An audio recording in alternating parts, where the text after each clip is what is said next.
Point A हमने discuss कर लिया था, मैक्सिमम इन्वेंट्री लेवल होता है। पॉइंट बी जो होता है उसको हम बोलते हैं रीऑर्डर पॉइंट। रीऑर्डर पॉइंट का मतलब ये है कि जैसे ही पॉइंट बी आपका अचीव हो जाता है, आपको फिर से ऑर्डर को जो है वो इनिशिएट करना पड़ेगा, क्योंकि जब आप ऑर्डर इनिशिएट कर देते हैं तो ऑर्डर आने तक आपको कुछ टाइम कंज्यूम करना पड़ता है। मतलब आपके पास कुछ एक्स्ट्रा टाइम के पहले ही आपको ऑर्डर देना पड़ता है।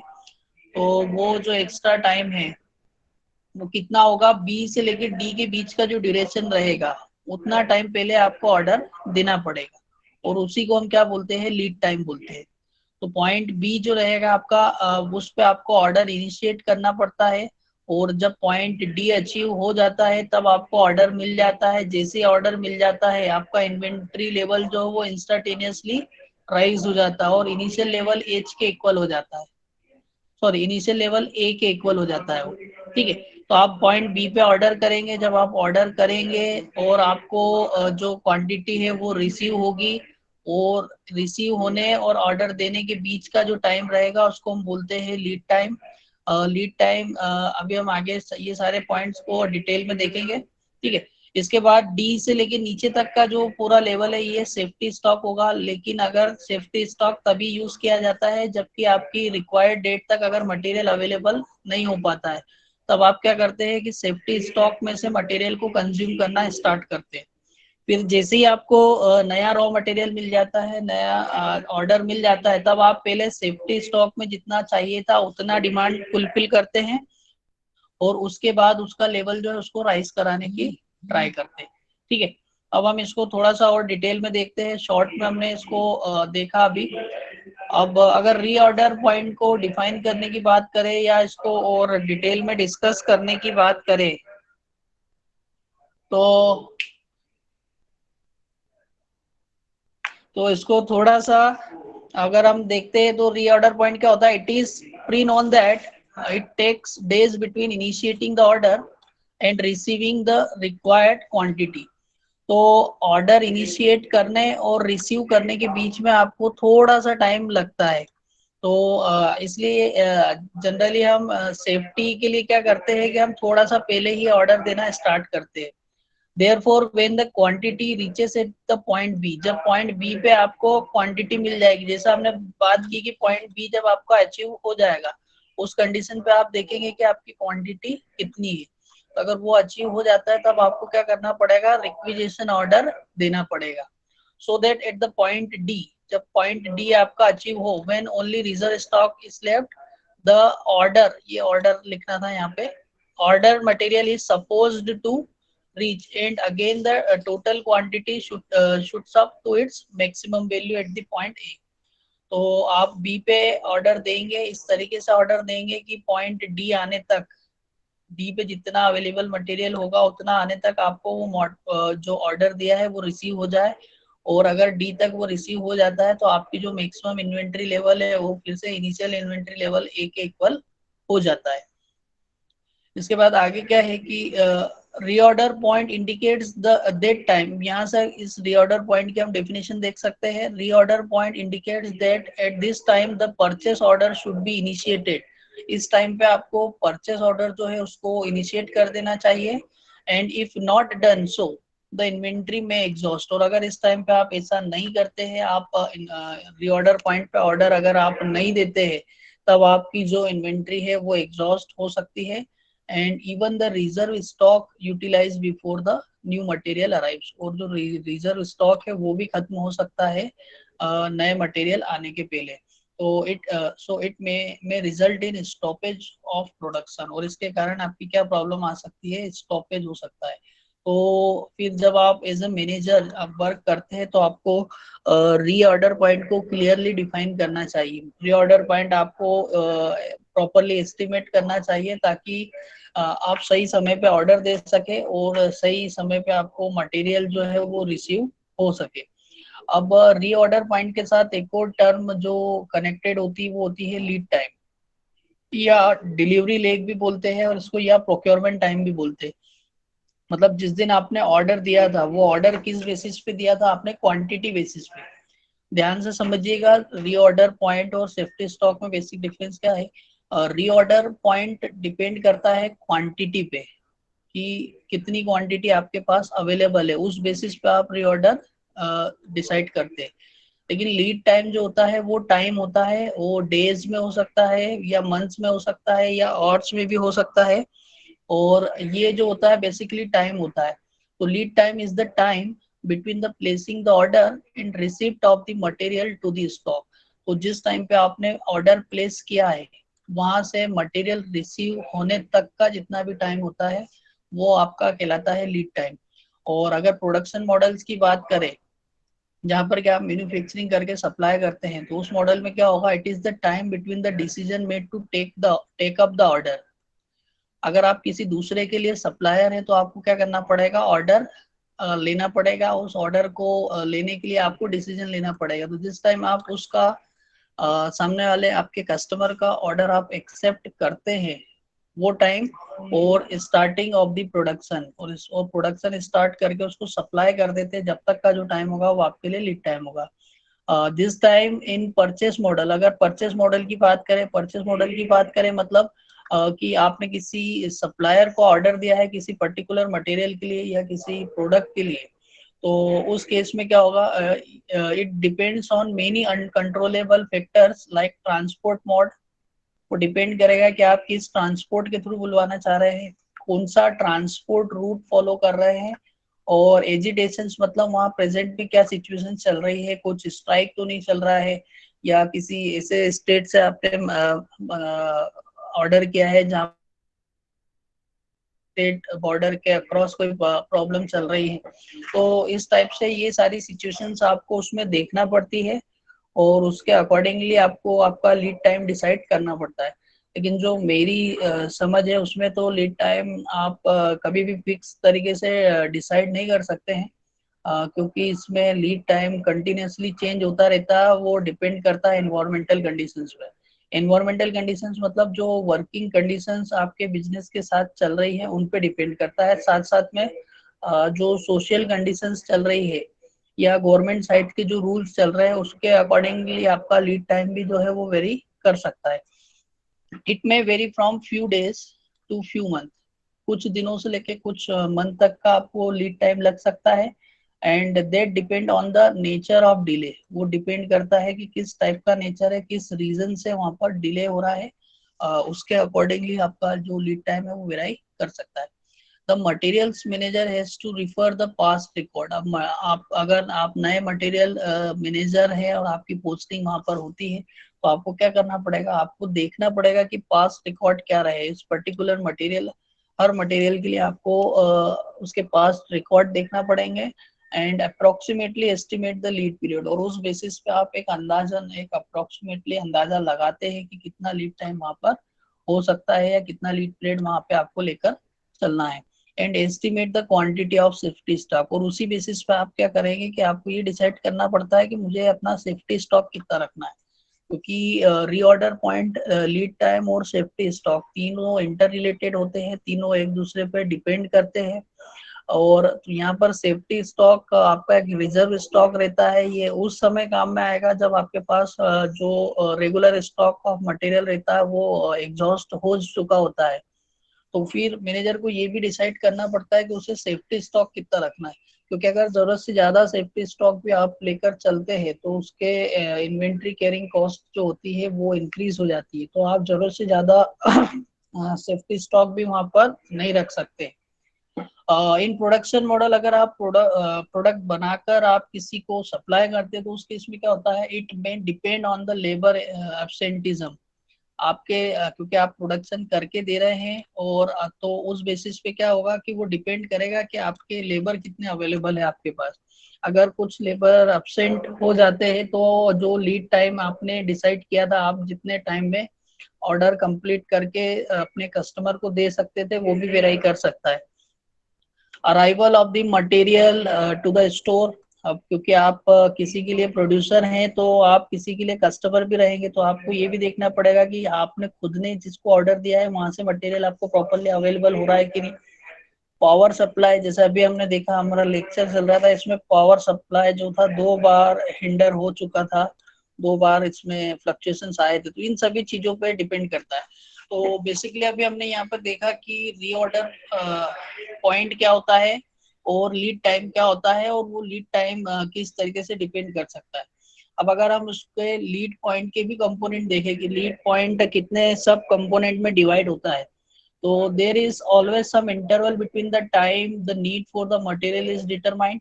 अब सबसे जरूरी होता है need for the material is determined, मतलब आपको सही समय पे पता चल जाना चाहिए कि मुझे कितना मटेरियल की रिक्वायरमेंट है, and the time the material is actually received, और उसके बाद जब आपको मटेरियल एक्चुअल में रिसीव हो रहा है। तो ये 2 टाइम बहुत इंपॉर्टेंट रहते हैं लीड टाइम को डिसाइड करने में। This period is known as lead time and it consists of 2 parts, requisition time जिसको मैंने RT से डिनोट किया है, और प्रोक्योरमेंट टाइम PT। तो अगर ओवरऑल आप देखें तो जो टोटल लीड टाइम होता है वो 2 कंपोनेंट से मिलके बना होता है, रिक्विजिशन टाइम और प्रोक्योरमेंट टाइम। अगर ग्राफ पे देखें तो B से लेके C तक का जो पार्ट है इतना वाला, ये जो टाइम होगा इसको आप देंगे नाम RT, रिक्विजिशन टाइम। और सी से लेके डी तक का जो टाइम पीरियड है इसको आप नाम देंगे पीटी, प्रोक्योरमेंट टाइम। अब ये भी हम समझेंगे कि रिक्विजिशन टाइम क्या होता है और प्रोक्योरमेंट टाइम क्या होता है। ठीक है, तो जो टोटल लीड टाइम जो बी से लेके डी तक का जो टाइम था उसको आपने 2 टाइम जोन में डिवाइड किया है, आरटी और पीटी में। तो आरटी हो जाएगा आपका रिक्विजिशन टाइम, पीटी रहेगा procurement time. Requisition time plus procurement time दोनों का जब सम करेंगे तो वो that will constitute total lead time. So requisition time consists of time required to prepare the purchase requisition। आप जो purchase requisition बना रहे हैं उस purchase requisition को prepare करने में आपको कितना टाइम लगा है, and placing the order to selected vendor, और जो आपने vendor select किया है उसको order place करने में आपका जितना टाइम consume हो रहा है वो requisition time। तो अगर इसको शॉर्ट में हम समझे तो रिक्विजिशन टाइम को हम इस तरीके से समझ सकते हैं कि आपको रिक्विजिशन ऑर्डर प्रिपेयर करना पड़ता है। तो रिक्विजिशन ऑर्डर प्रिपेयर करना है, इसमें आपको देखना पड़ता है कि किस किस मटेरियल की कितनी क्वांटिटीज आपको चाहिए, कितने अमाउंट में चाहिए और किस वेंडर से चाहिए। तो हो सकता है कि आप पिछले जिस वेंडर से मटेरियल परचेस कर रहे थे उस वेंडर से ना लेते हुए इस बार किसी और वेंडर से लेना चाह रहे हैं, तब फिर क्या प्रॉब्लम आएगी कि आपको नया वेंडर डिसाइड करने में टाइम लग जाता है। तो जितना टाइम आप वहां पर कंज्यूम कर रहे हैं वो सारा जो टाइम आएगा वो आएगा रिक्विजिशन टाइम में। ठीक है, तो और प्रोक्योरमेंट टाइम की बात करें हम तो प्रोक्योरमेंट टाइम क्या होगा, procurement time consist of time taken to deliver purchase order to the seller. जब आपने डिसाइड कर लिया कि मुझे किसे ऑर्डर देना है तो आप उसके बाद उसको एक परचेस ऑर्डर सेंड करते हैं। परचेस ऑर्डर किस बेसिस पे डिसाइड करते हैं, आप देखते हैं कि आपका जो वेंडर है या जो सप्लायर है वो आपको कितना चार्ज करेगा उस, और किस मोड के थ्रू वो आपको मटेरियल सप्लाई करेगा, उस बेसिस पे आप उसको पूरा डिसाइड करते हैं। फिर सेकंड जो प्रोक्योरमेंट टाइम रहता है that depends on time for seller to get और prepare the inventory for dispatch. अब जैसे ही आपने ऑर्डर दिया है उसे, वो भी जो सप्लायर है या वेंडर है या सेलर है उसको भी कुछ टाइम लगता है इन सभी चीजों को प्रिपेयर करने के लिए, तो कुछ टाइम वो भी कंज्यूम करेगा अपनी प्रिपरेशन लेने के लिए। ठीक है, उसके बाद time for inventory to be dispatched. अब जब उसने मटेरियल डिस्पेच कर दिया मतलब वो मटेरियल या जो प्रोडक्ट आपने उनसे मंगवाया है उनका उन्हें शिपमेंट कर दिया है from the supplier end to reach the customer. अब वो जिस भी ट्रांसपोर्टेशन के थ्रू उन्होंने सेंड किया है वहां से कस्टमर तक पहुंचने में भी कुछ टाइम उनका कंज्यूम होगा। तो ये जो 3 टाइम होते हैं, परचेस ऑर्डर जो आपने दिया है सेलर को वो टाइम, इसके बाद जो सेलर है वो उसको प्रिपेयर करता है मटेरियल को, उसकी पैकेजिंग करता है उसमें कुछ टाइम कंज्यूम होता है वो टाइम, और उसके बाद जब वो डिस्पैच कर देता है और ट्रांसपोर्टेशन में जितना टाइम लगता है, ये तीनों टाइम जो है वो मिलके बनाते हैं प्रोक्योरमेंट टाइम। और साथ में हमने देखा रिक्विजिशन टाइम जो होता है वो आपको खुद ही आप आपकी इंडस्ट्री में रिक्विजिशन टाइम लेते हैं, मतलब आपको डिसाइड करने में जितना टाइम लग रहा है कि किस ऑर्डर के थ्रू या किस वेंडर के थ्रू आपको ऑर्डर चाहिए या कितने अमाउंट में चाहिए, और कितना रेट पे चाहिए, वो सारा जो आप डिसाइड करते हैं वो आपका कहलाता है रिक्विजिशन टाइम। तो रिक्विजिशन टाइम और प्रोक्योरमेंट टाइम जो होता है दोनों मिलके बनाते हैं यहाँ पर लीड टाइम। अब लीड टाइम कुछ फैक्टर्स पे डिपेंड करता है। काफी इंपॉर्टेंट क्वेश्चन होता है जिसमें पूछा जाता है कि right about the factors on which lead time depends. तो किस तरीके से है वो देखते हैं हम। Shortest lead time items are those which a local supplier has to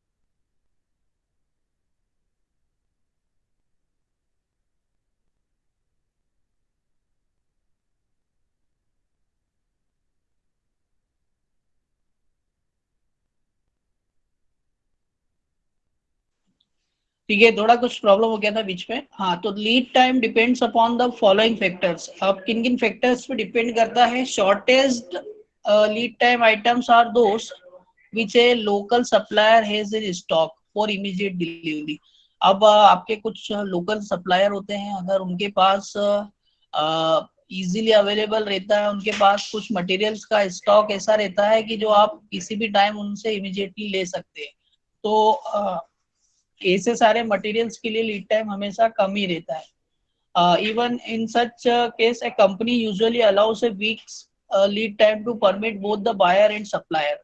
अब देखिए यहाँ काफी इंपॉर्टेंट है कि अगर आप ऐसे किसी मटेरियल्स के साथ डील कर रहे हैं, आप किसी कोई ऐसा प्रोडक्ट बनाते हैं जिसका मटेरियल आपको लोकल सप्लायर से ही इजीली अवेलेबल हो जाता है, तो उस केस में आप क्या करते हैं। उस केस में आप जो टोटल ऑर्डर रहता है कंप्लीट करके बायर से लेके सप्लायर तक का, वो ऑर्डर आप एक वीक के अंदर ही कंप्लीट करके दे सकते हैं। मतलब जो आपका पूरा जो वर्किंग साइकिल रहेगा वो 1 वीक से भी कम में कंप्लीट हो जाता है। और इस तरीके से ये जो प्रोसेस रहती है काफी इफिशिएंटली और इकोनॉमिकली भी हो जाती है, क्योंकि आप लोकल वेंडर से जब परचेसिंग कर रहे होते हैं तो उस केस में आपके बहुत सारे जो एक्स्ट्रा चार्जेस रहते हैं वो भी सेविंग हो जाती है।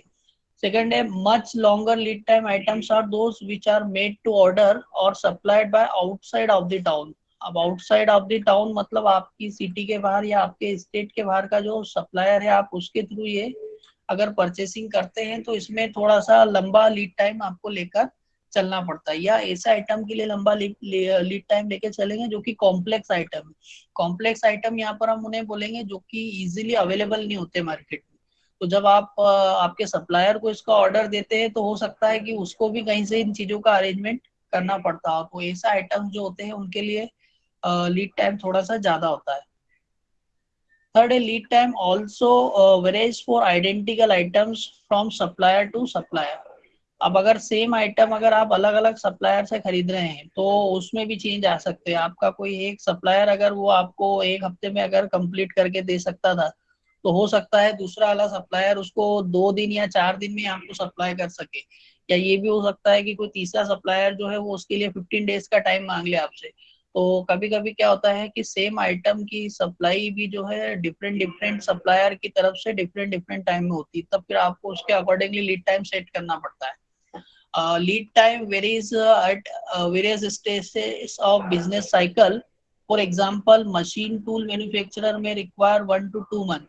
अब अगर आप किसी मशीन टूल मैन्युफैक्चरर को ऑर्डर दे रहे हैं, आपका किसी मशीनरी का पर्टिकुलर कोई पार्ट या कोई टूल जो है वो खराब हो चुका है, तो उसके मैन्युफैक्चरर को अगर आप ऑर्डर दे रहे हैं तो वो टाइम भी चेंज हो सकता है। And it may require 1 or 2 month time when the business is depressed. अगर उसका जो आपका सप्लायर है, मशीनरी इसका सप्लायर है, अगर उसका बिजनेस प्रॉपरली रन नहीं कर रहा है, डिप्रेस्ड चल रहा है, तब वो आपको 2 से 3 मंथ में ही पूरा कंप्लीट करके दे सकता है। लेकिन अगर उसका बिजनेस पीक पे चल रहा है तो हो सकता है वो आपसे 1 साल या उससे भी ज्यादा का समय ले ले।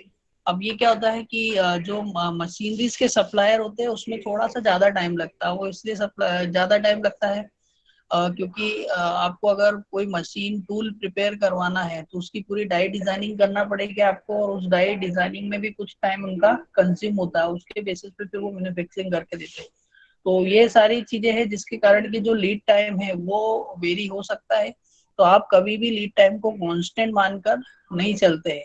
तो अगर आप आपकी इंडस्ट्री का प्रॉपर फंक्शनिंग चाहते हैं तो आपको लीड टाइम वहां पर केयरफुली डिसाइड करना चाहिए।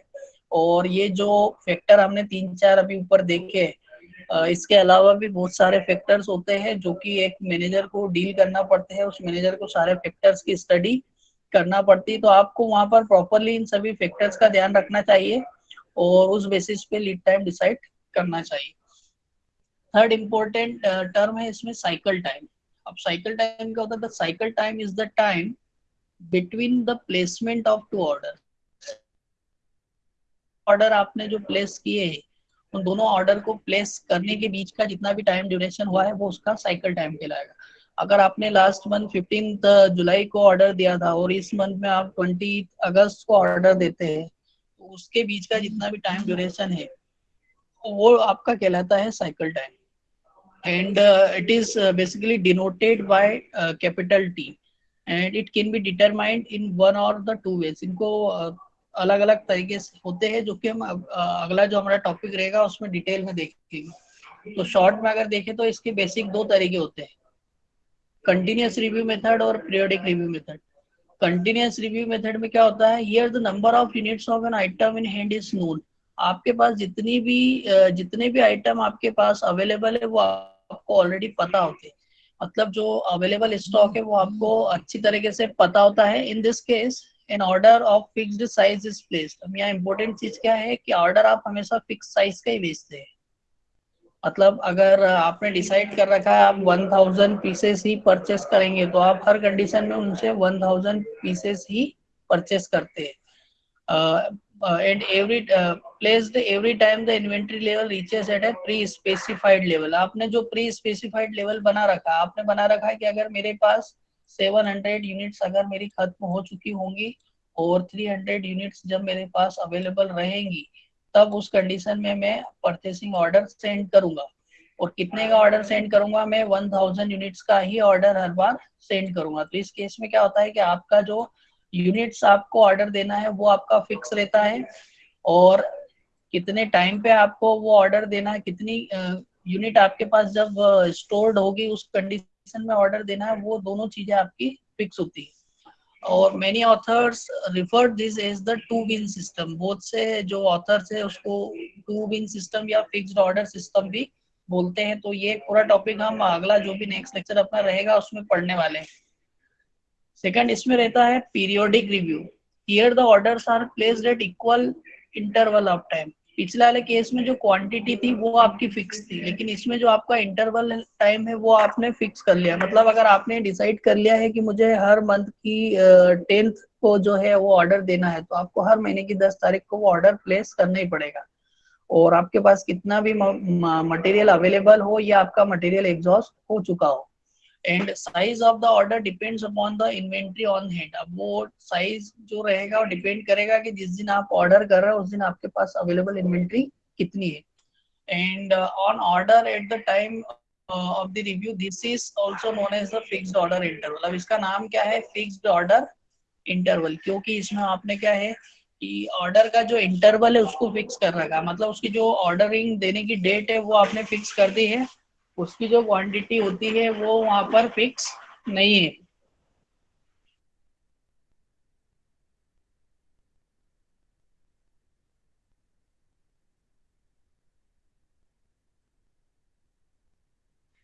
ठीक है, इसके बाद होता है time horizon. The time period for which the optimum policy is to be formulated. अब ऑप्टिमल पॉलिसी का मतलब ये है कि आपने सारे कैलकुलेशंस किए, उस कैलकुलेशंस पे आपने ईओक्यू डिसाइड किया है, इकोनॉमिक ऑर्डर क्वांटिटी आपने डिसाइड की है वहां पे। तो वो जो इकोनॉमिक ऑर्डर क्वांटिटी है वो आप किसी एक पर्टिकुलर टाइम पीरियड के लिए डिसाइड करके रखते हैं। ऐसा नहीं है कि वो पूरे 2 साल या 5 साल या हमेशा के लिए आपने डिसाइड कर रखी। तो वो आप पर्टिकुलर 2 मंथ, 3 मंथ, 4 मंथ या 1 साल, 2 साल, जिस भी बेसिस पे आप उसको डिजाइन करते हैं वो उतने ही टाइम पीरियड के लिए रहती है। तो इसमें क्या होता है कि ये जो पूरा जितने टाइम के लिए आप उस ऑप्टिमल पॉलिसी को अप्लाई कर रहे हैं आपकी कंपनी में, वो कहलाता है time horizon. or the inventory cost is to be optimized is generally termed as the inventory planning period या time horizon। तो time horizon से अपने को ये समझना है कि जितने टाइम के लिए आप उस परचेसिंग पॉलिसी को अप्लाई करने वाले हैं वो जो टाइम पीरियड होता है उसको हम टाइम होरिजन बोलते हैं। और जो हमने ग्राफ बना रखा है उसमें जो एक्स एक्सिस पे दिखाया जाता है वो एक साइकिल का टाइम होरिजन दिखाया जाता है। एंड दिस टाइम में बी फाइनाइट और इनफाइनाइट। अब ये टाइम फाइनाइट भी हो सकता है और इनफाइनाइट भी हो सकता है। इसका मतलब ये है कि आप ऐसे कम समय के लिए 1 से 2 3 मंथ के लिए भी अप्लाई कर सकते हैं और इससे ज्यादा मंथ के लिए भी आप अप्लाई कर सकते हैं। और इनफाइनाइट का मतलब यहाँ पर ये है कि आप पॉलिसी लंबे समय तक ये परचेसिंग पॉलिसीज अगर आप चेंज नहीं करना चाह रहे तो फिर ये इनफाइनाइट कहलाता है। सेफ्टी स्टॉक या बफर स्टॉक की बात हमने की थी पहले भी। What ever care taken in the materials manager. अब मटेरियल मैनेजर कितना भी अपना दिमाग लगा ले, कितनी भी वो केयर लेके चले वहां पर, और फिर भी कुछ ना कुछ प्रॉब्लम्स वहां पर आई जाती है। तो क्या क्या प्रॉब्लम हो सकती है? One can not avoid the stock out situation due to the many factor. अब बहुत सारे ऐसे फैक्टर रहते हैं जिसके कारण की वो मैनेजर जो है वो स्टॉक आउट सिचुएशन का पता नहीं लगा सकता है। To avoid the stock out position the manager sometimes maintain some extra stock. अब इसके लिए एक्स्ट्रा स्टॉक रख के रखना पड़ता है और उसी एक्स्ट्रा स्टॉक को हम क्या बोलते हैं? बफर स्टॉक या फिर safety stock. The level of this stock depends on the demand pattern. अब ये जो इसका लेवल रहता है वो डिपेंड करता है कि आपका डिमांड पैटर्न कितना है। डिमांड पैटर्न का मतलब कि मार्केट से आपके प्रोडक्ट की कितनी डिमांड आ रही है। हो सकती है वो डिमांड फास्ट हो जाए या कभी कभी हो सकता है कि वो डिमांड आपकी स्लो भी हो जाए। तो डिमांड पैटर्न पे भी डिपेंड करता है और लीड टाइम पे भी डिपेंड करता है। लीड टाइम मतलब अगर नॉर्मल लीड टाइम से आप अगर डिले होते जा रहे हैं, लेट होते जा रहे हैं, तो आपका जो बफर स्टॉक या सेफ्टी स्टॉक है वो तेजी से कंज्यूम होता है और उसके अकॉर्डिंगली आपको वहां पर सेफ्टी स्टॉक अगले साइकिल के लिए इंक्रीज करना पड़ सकता है। And this should be judicially calculated. और ये पूरा आपको ईमानदारी से कैलकुलेट करना चाहिए because if we stock more the inventory carrying cost will be increase. तो अगर आप ज्यादा स्टॉक कर लोगे तो आपकी इन्वेंट्री कैरिंग कॉस्ट क्या हो जाएगी? इंक्रीज हो जाएगी। और इंक्रीज होने के साथ साथ इन्वेंट्री कैरी करने से रिलेटेड जितनी प्रॉब्लम्स आती है वो सब भी आपको वहां पर फेस करना पड़ेगी। And there is a chance of pilferage और थेफ्ट। तो कल भी हमने इस टाइप से कुछ बात की थी। वहां पर चोरी की संभावना हो सकती है या पाइल फेरेज मतलब कोई आपका मटेरियल पिक कर सकता है आपके कस्टमर। तो इस आपका ही कोई एम्प्लॉय वहां पे पाइल फेरेज भी कर सकता है या बाहर से भी कुछ थेफ्ट हो सकती है। If we maintain less stock we may have to face stock out position. और फिर वही बात जो हमने कल की थी कि अगर आप फिर लेस स्टॉक मेंटेन करेंगे तो स्टॉक आउट की पोजीशन भी आपके सामने आ सकती है। द बफर स्टॉक और safety stock is generally the consumption at the maximum rate during the time interval equal to the difference between the maximum lead time and the normal lead time। तो जो maximum lead time आपको लग रहा है वो lead time और normal lead time जो है उस ड्यूरेशन में मैक्सिमम आपका जितना भी मटेरियल कंज्यूम हो रहा है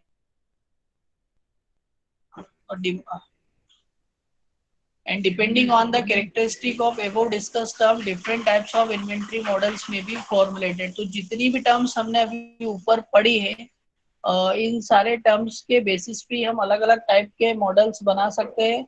और बेसिकली जो इन्वेंट्री मॉडल्स की हम स्टडी करते हैं उसमें दो टाइप के मॉडल्स होते हैं, deterministic models and the probabilistic models. Deterministic models कब लगाए जाते हैं? जब आपको जो अवेलेबल क्वांटिटी है या जो ऑर्डर क्वांटिटी है उसका एक एस्टिमेटेड अंदाजा फ्यूचर के लिए होता है। मतलब आपको पहले से ये ऐसा पता होता है कि आपको इतना ऑर्डर मार्केट से मिल सकता है। लेकिन जो प्रोबेबिलिस्टिक मॉडल्स होते हैं वो पूरी तरीके से प्रोबेबिलिटी पे डिपेंड करता है लास्ट जो डेटा आपके पास अवेलेबल होते हैं उनकी प्रोबेबिलिटी पे बेस्ड हम इसको डिसाइड करते हैं।